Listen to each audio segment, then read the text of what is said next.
ಮೊದಲನೇದಾಗಿ 70ನೇ ಕನ್ನಡ ರಾಜ್ಯೋತ್ಸವ ಶುಭಾಶಯಗಳು. ನಿಮಗೂ ಕೂಡ ಮೇಡಮ್ ಕೂಡ ಥ್ಯಾಂಕ್ ಯು. ಎಲ್ರಿಗೂ ಕನ್ನಡಿಗರೆಲ್ಲರಿಗೂ 70ನೇ ಕನ್ನಡ ರಾಜ್ಯೋತ್ಸವದ ಹಾರ್ದಿಕ ಶುಭಾಶಯಗಳು. ಸರ್, ಇನ್ನು ಒಂದು ಮಾತು ಹೇಳಿದ್ವಿ, ಪಠ್ಯಪುಸ್ತಕದಲ್ಲಿ ನಮ್ಮ ಮಕ್ಕಳು ಓದಬೇಕು ಕನ್ನಡನ ಅನ್ನೋದು. ಅದು ಇತಿಹಾಸಕ್ಕೆ ತಂದಾಗ ಎಷ್ಟೋ ಜನಕ್ಕೆ ನೀವು ಹೇಳಿದ್ರಿ, ಚಾಲುಕ್ಯರ ಗೊತ್ತಿರಲ್ಲ, ಹೊಯ್ಸಳರ ಗೊತ್ತಿರಲ್ಲ, ಎಷ್ಟೋ ಶಾಲೆಗಳಲ್ಲಿ ಕೂಡ ನಾಡಗೀತೆ ಅನ್ನೋದೇ ಗೊತ್ತಿಲ್ಲ ಇದುವರೆಗೂ ಈ ಕಾಲಮಾನ.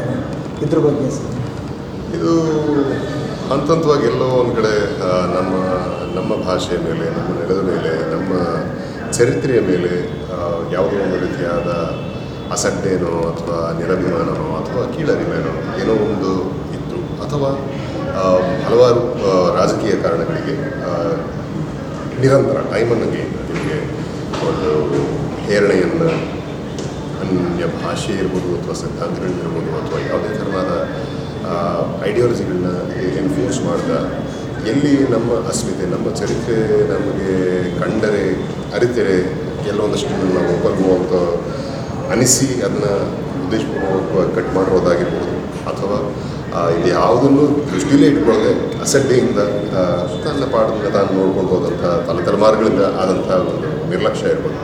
ಇದೆಲ್ಲವೂ ನಮಗೆ ಇವತ್ತಿನ ಈ ಸ್ಥಿತಿಗೆ ಕಾರಣ ಅಂತ ನಾನು ನಂಬ್ತೀನಿ. ಆ್ಯಂಡ್ ಇಲ್ಲಿ ನಾವು ಏನು ಅಂದರೆ ಆ ಹೋರಾಟಗಳನ್ನ ನಾವು ಮಾಡೋಕ್ಕಾಗಲ್ಲ, ಆ ದಿನಗಳನ್ನ ನಾವು ಹೋಗೋಕ್ಕೂ ಆಗಲ್ಲ. ಅದನ್ನು ಸ್ಮರಿಸೋವಂಥ ಕೆಲಸ ನಾವು ಮಾಡಬೇಕು. ಆ್ಯಂಡ್ ಇನ್ನೊಂದು ಹೇಳಿದ್ರೆ ನನ್ನ ಬಾಲ್ಯದಿಂದ ನಾನು ಸ್ಕೂಲಲ್ಲಿ ಓದಬೇಕಾದ್ರೆ ನಾನು ಬೇರೆ ಬೇರೆ ರಾಜ್ಯಗಳ ಬೇರೆ ಬೇರೆ ಪ್ರಾಂತ್ಯದ ರಾಜರುಗಳ ಪೌರುಷ